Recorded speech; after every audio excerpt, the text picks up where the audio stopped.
किसी के हाथ में हीरा, किसी के कान में हीरा, मुझे हीरे से मतलब क्या, मेरा तो यार है हीरा। हो यारों ने मेरे वास्ते क्या कुछ नहीं किया, यारों ने मेरे वास्ते क्या कुछ नहीं किया, 100 बार शुक्रिया, 100 बार शुक्रिया। उसने मेरे साथ एक सेल्फी ली और उसने बोला कि आपको पता है कि पूरे व्हाट्सएप पे जो भी मेरे फ्रेंड्स हैं उनका जो भी स्टेटस है वो आपका गाना है। और ये नहीं सोचा था कि कभी इतना बड़ा सिंगर बनूंगा, क्योंकि ये बड़ा छोटा ये कुछ नहीं होता, ये जर्नी है। आज इस प्लेटफॉर्म पे जो भी है वो सारा पॉलिटिक्स है। लाइक आपको अगर शो चाहिए तो पहले आपको किसी मंत्री का फ़ोन करवाना। बेस्ट एडवाइस तो मेरी मम्मी ने दी है कि बेटा कभी दारू मत पीना। बहुत इम्पोर्टेंट है। Hello and welcome to Punjab Kesari. आज हमारे साथ है राजीव राज, जिनका फ्रेंड्स एंथम बहुत ज़्यादा पॉपुलर हुआ था और आई एम श्योर सबको बहुत पसंद आया होगा और अभी भी लोग गुनगुनाते हैं इनके गाने और इनको बहुत पसंद करते हैं। तो चलिए इनसे मिलते हैं और करते हैं खास मुलाकात। राजीव, आपका गाना था फ्रेंड्स एंथम जो बहुत पॉपुलर हुआ था, तो कैसा फील होता है जब लोगों का इतना प्यार मिलता है और आपका गाना इतना पॉपुलर हो जाता है? फील तो मैं बिल्कुल एक छोटे से गांव से हूँ और एकदम से अभी जहाँ भी जाता हूँ, दिल्ली, कोलकाता, मतलब किसी भी सिटी में जाता हूँ तो वहाँ एकदम से जैसे लोग पीछे आते हैं, सर ऑटोग्राफ, और मतलब अभी फ़ोटोग्राफ का ज़माना है तो सेल्फी एंड ऑल, तो एक अच्छा फील होता है। अभी वो जो फील है वो एक्सप्रेस नहीं कर पाऊँगा, बट शायद ये आप खुद समझ सकते हो, क्योंकि आपको भी बहुत सारे लोग यहाँ के प्लेटफॉर्म से जाके जब बाहर जाते हो अरे तो वो चीज़ है। राजीव, आपका फर्स्ट जो फ्रेंड्स एंथम था लोगों को बहुत पसंद आया था, काफ़ी पॉपुलर हुआ था, तो सबके रिएक्शंस क्या थे? मेरे फ्रेंड्स के रिएक्शन और सबके रिएक्शन मुझे कुछ जो मैं शेयर करना चाहता हूँ वो ये थे कि मैं एक फ्रेंड है मेरा जो काफ़ी अच्छा फ्रेंड है, तो मैं सबसे पहले मैं एक होटल में जहाँ उससे मिलता था और मतलब वो वहाँ एज अ मैनेजर काम करता है, तो उसने मुझे कॉल किया और बोला कि यार तू कब आएगा। तो मैंने बोला कि यार मैं तो जो टाइमिंग है वही उसी टाइमिंग में आऊँगा। तो फिर उसने बोला थोड़ा जल्दी आना, मेरी फ़्लाइट है, उसे वापस जाना था उसके गांव। तो जब मैं शाम को आया उसने मेरे साथ एक सेल्फी ली और उसने बोला कि आपको पता है कि पूरे व्हाट्सएप पे जो भी मेरे फ्रेंड्स हैं उनका जो भी स्टेटस है वो आपका गाना है।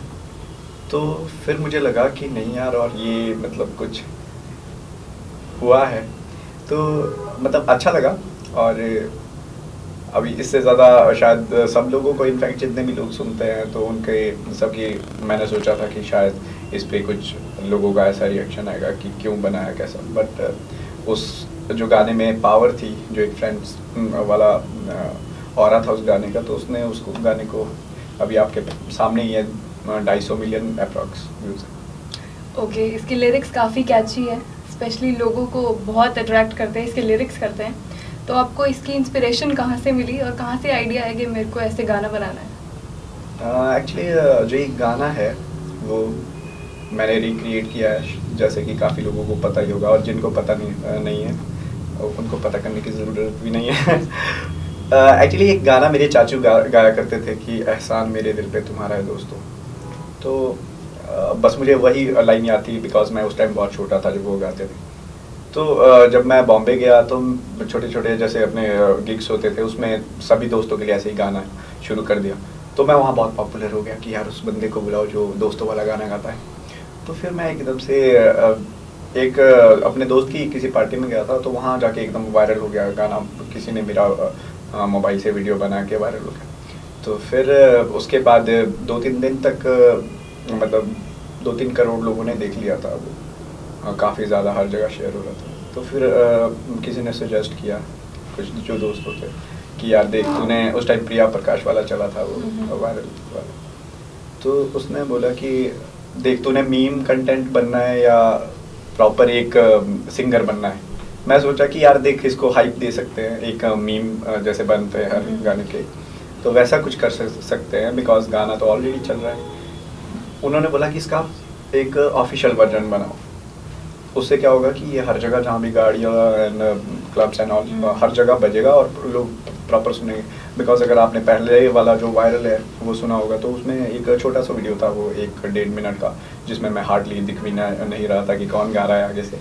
तो फिर जाके मैंने ऑफिशियल वीडियो बनाया और सारे बोलते हैं भाई जल्दी बनाओ जल्दी, इससे पहले कि कोई और बना ले।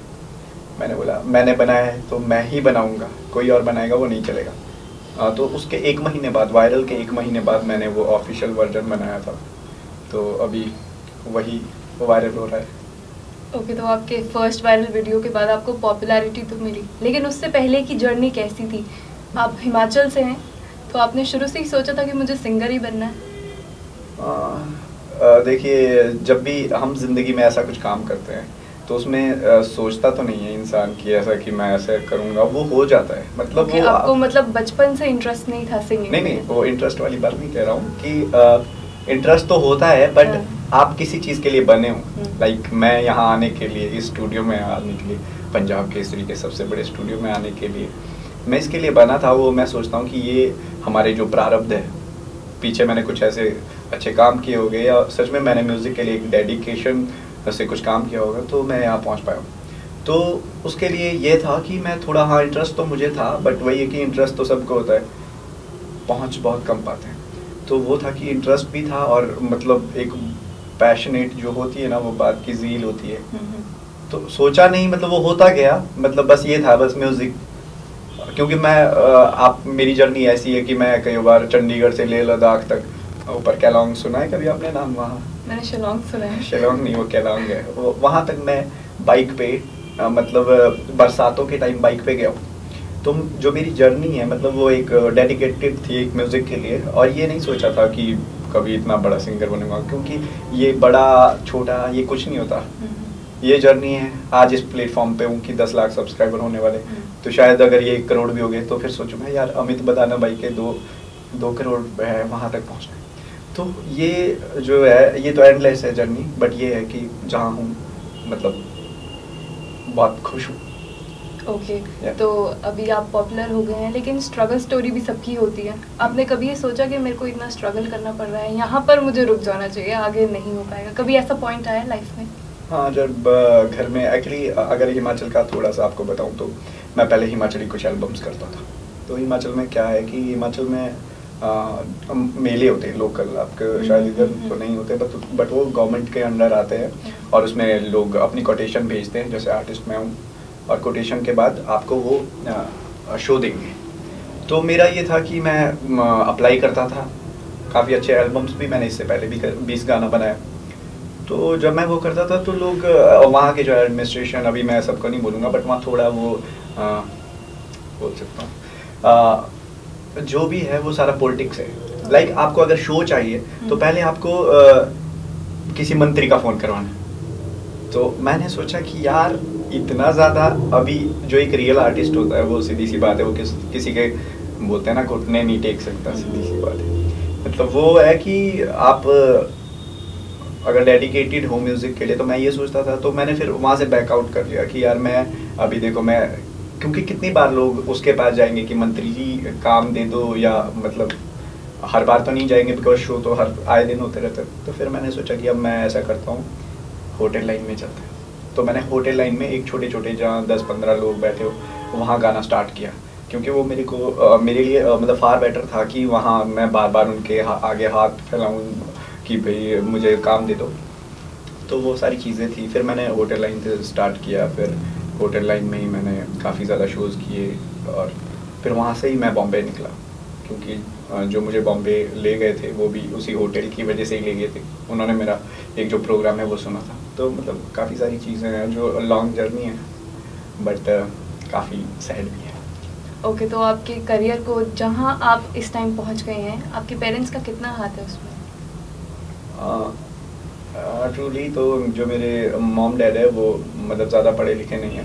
नहीं तो अमूमन ये होता है कि अगर आपके पेरेंट्स बहुत ज़्यादा पढ़े लिखे हो तो आपके ऊपर वो शुरू हो जाता है कि आप ये करो वो करो, क्योंकि ज़्यादा उनको हर चीज़ का नॉलेज होता है। मैं वो बात भी डिनाई नहीं करता, वो भी अपनी जगह सच बोलते हैं। बट मेरे लिए वो अगर वो ज़्यादा पढ़े लिखे नहीं थे तो मेरे लिए वो एक अच्छा भी साबित हुआ कि जो मैंने सोचा उन्होंने बोला कि यार तू देख ले क्या करना है। तो जो वो डिसीज़न था मैं उसके लिए श्योर नहीं था कि मतलब ये कुछ हो पाएगा, पर ये था कि जब आप बोलते हैं कि अगर सही डायरेक्शन में आप काम करते हो, मेहनत करते हो, तो रास्ते खुल ही जाते हैं। ओके, तो अभी तक आपके कोई गाइड हैं, कोई मेंटर हैं जिनकी आप बात सुनते हैं? गाइड तो मेरी कंपनी वाले ही हैं। नहीं वैसे गाइड और मेंटर तो सभी होते हैं, माँ बाप भी गाइड करते हैं, आपके फ्रेंड्स भी गाइड करते हैं, तो मैं थोड़ी थोड़ी गाइडेंस सबसे लेता रहता हूँ, ऐसा नहीं है कि कोई। बाकी मेरे गुरु लोग हैं वो बताते हैं कि कैसे करना है एंड सिंगिंग के बारे में, तो हर चीज़ के अलग अलग गाइड है। बिकॉज जो ये हमारी इंडस्ट्री है ना, वो सिर्फ ऐसे नहीं चलती कि आपको गाइड कर दिया किसी ने कि चलो आप रियाज करो। आपको अगर ऐसा किसी ने गाइड नहीं किया कि आपको किस स्टूडियो में गाना है, या आपको ये गाइड नहीं किया कि कैसे मार्केटिंग करनी है, तो हर चीज़ का अलग अलग गाइड है। अब अगर सबके गाइड बताऊंगा तो वो काफ़ी लंबा हो जाएगा प्रोग्राम, तो इसीलिए मैं सोचता हूँ मतलब बहुत सारे लोग हैं। ओके, एज अ सिंगर आपको कौन इंस्पायर करता है? एज अ सिंगर तो मैं वैसे खुद को इंस्पायर करता हूँ। बिकॉज मेरी जो सोच है कि जिस लेवल से मैं निकला, सबको सुन के निकला, और मैं सबको मतलब सब अपने जोनर में अच्छा गाते हैं, तो इसीलिए मैं सोचता हूँ कि मैं अच्छा सुनने वाला हूँ, तो इसलिए मैं खुद को इंस्पायर करता हूँ कि भाई अगर मैं सुनूँ ही ना सबका म्यूज़िक तो मैं गा भी नहीं पाऊँगा, तो वो सारी चीज़ें। ओके राजीव, सो फार आपको बेस्ट एडवाइस किसने दी है और क्या दी है? बेस्ट एडवाइस तो मेरी मम्मी ने ही दी है कि बेटा कभी दारू मत पीना। बहुत इम्पोर्टेंट है। ओके राजीव, एंड में मैं आपसे पूछूंगी कि अभी कंट्री में कैसी सिचुएशन है, तो उसके ऊपर आपका क्या टेक है? मतलब जो भी हो रहा है ना, ये मतलब मैं सोच नहीं रहा हूँ ये हो, मतलब मैं इतने शोज़ कर रहा हूँ बैक टू बैक, पर मैं बहुत इमोशनल हूँ। अगर आपको मतलब मैं अपने बारे में बताऊँ तो इमोशन इतना बढ़ गया है कि ये जो सारी चीज़ें हो रही है, लाइक हमारे कुछ लोग मर रहे हैं, उनके लोग मर रहे हैं, तो एज अ सिंगर अगर इसको देखा जाए तो गुस्सा भी आता है, but as a human being अगर आप देखो तो इसके लिए हम यही सोचते हैं कि ये सब ठीक हो और ऐसा ना हो और सब वो भी आराम से रहे, हम तो आराम से रह लेंगे फिर, तो वो सारी चीज़ें हैं। तो उसके लिए मैं क्या बोल सकता हूँ यार, हम तो एक ही है, बट ये है कि मेरे कुछ अपने लोग भी आर्मी में हैं, और हम ऐसे भी नहीं बैठ सकते कि हम बैठे ही रहें, हम कुछ ही ना करें, वो कुछ कर ले। तो ये चीज़ें हैं कि ठीक है, अगर जैसे वो मानते हैं वैसे उनको समझाओ, बट उनसे ही दरख्वास्त कर सकते हैं कि आप ऐसा मत करो, क्योंकि पाकिस्तान में भी मेरे काफ़ी फैंस हैं। तो क्योंकि इसमें ये होता है कि आपस में जो ये है, तो ये सारा पॉलिटिक्स एजेंडा है जो भी है, क्योंकि मुझे तो खैर इस बात की ज़्यादा समझ नहीं है, बट मैं भी रात को 3-4 बजे तक कई बार न्यूज़ देखता रहता हूँ और जो भी चल रहा है वो सारी चीज़ें। तो बट यही है कि आई डोंट नो ये इसका मतलब कहाँ एंड होगा। ओके राजीव, अब एंड में प्लीज़ आप अपना कोई गाना गा दीजिए, फ्रेंड्स एंथम गा दीजिए प्लीज़। एक्चुअली अगर आपने ये पहले बताया होता तो मैं अपना गिटार लेके आता, जो मैं हमेशा साथ रखता हूँ। इट्स फाइन, आप ऐसे भी गा सकते हैं। ओके, तो मेरे जो कुछ लिसनर्स हैं उनके लिए मेरी तरफ से जो ये गाना है वो है, क्योंकि आप जैसे दोस्तों की वजह से ही मैं आज इस मुकाम पे पहुंचा हूँ। हो किसी के हाथ में हीरा, किसी के कान में हीरा, किसी के हाथ में हीरा, किसी के कान में हीरा, मुझे हीरे से मतलब क्या, मेरा तो यार है हीरा। हो यारों ने मेरे वास्ते क्या कुछ नहीं किया, यारों ने मेरे वास्ते क्या कुछ नहीं किया, 100 बार शुक्रिया, 100 बार शुक्रिया, 100 बार शुक्रिया, बिलियन बार शुक्रिया, तुम जैसे अमलियों का सहारा है दोस्तों, इन जैसे ठरकियों का सहारा है दोस्तों, ये दिल तुम्हारे प्यार का मारा है दोस्तों, ये दिल तुम्हारे प्यार का मारा है दोस्तों, एहसान मेरे दिल पे तुम्हारा है दोस्तों, एहसान मेरे दिल पे तुम्हारा है दोस्तों, ये दिल तुम्हारे प्यार का मारा है दोस्तों, ये दिल तुम्हारे प्यार का मारा है दोस्तों। Thank you Rajiv. ओके, और उस जगह से यहाँ तक स्विच करने के लिए बहुत मतलब मुश्किलात था, पर finally we did it. Thank you much. Thank you.